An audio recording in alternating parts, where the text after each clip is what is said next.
अस्सलाम वालेकुम। मेरा नाम है डॉक्टर आमना और आज हम बात करेंगे अठरा क्या होता है, अठरा की क्या-क्या वजूहात हो सकती हैं और इनका किस तरह से इलाज जो है वो मुमकिन है। सबसे पहले मैं बात करूँगी कि अनफॉर्चुनेटली हमारी सोसाइटी में अठरा को एक टैबू समझा जाता है और समझा जाता है कि जिस भी औरत को अठरा है, अब इसका कोई भी बच्चा नहीं हो सकता, अब वो बेऔलाद ही रहेगी, जो कि एक मिथ है। सबसे पहले ज़रूरी है कि हम जानें कि अठरा में क्या-क्या चीज़ें आती हैं, जिसको हम अठरा के अंदर जो है वो काउंट करेंगे।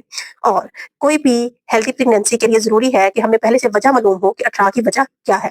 अठरा जो है एक ब्रॉडर टर्म है जिसमें बहुत सी जो है वो चीज़ें आती हैं। सबसे पहले जो है अठरा के अंदर अगर किसी भी औरत के हमल बार-बार ज़ाया हो जाते हैं या बच्चा जो है वो पेट में फ़ौत हो जाता है या बच्चा पैदा होने के बाद जो है वो 1 महीने के अंदर-अंदर फ़ौत हो जाता है या बच्चे की पेट के अंदर जो है माँ के पेट के अंदर बच्चे की ग्रोथ जो है वो रुक जाती है या बहुत कमज़ोर हो जाता है माँ के पेट के अंदर ही या बच्चे का जो पानी है वो पेट के अंदर ही सूख जाता है और बच्चे का पानी खत्म हो जाता है, जिसकी वजह से बच्चे को वक़्त से पहले पैदाइश करवाना पड़ता है।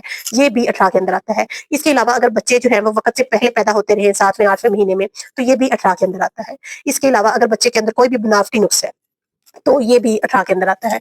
और इसके अलावा अठरा जो है एक ऐसी बीमारी है जो सिर्फ़ असरात बच्चे के ऊपर नहीं होते, बल्कि बाज़-औक़ात इसकी अलामात माँ के ऊपर भी आ जाती हैं। जिस तरह माँ के अंदर जो है वो अनकंट्रोल्ड ब्लड प्रेशर हो सकता है, माँ के जिस्म के ऊपर सोज़िश हो सकती है और फिर इस अनकंट्रोल्ड ब्लड प्रेशर और सोज़िश जो है वो बच्चे के ऊपर भी असरअंदाज़ हो जाती है। बच्चे की ग्रोथ रुक जाती है, बच्चे का पानी सूख जाता है और बाज़-औक़ात जो है आंवल के मसाइल भी शुरू हो जाते हैं, जिस तरह से आंवल जो है वो वक़्त से पहले फट जाती है माँ के पेट के अंदर ही।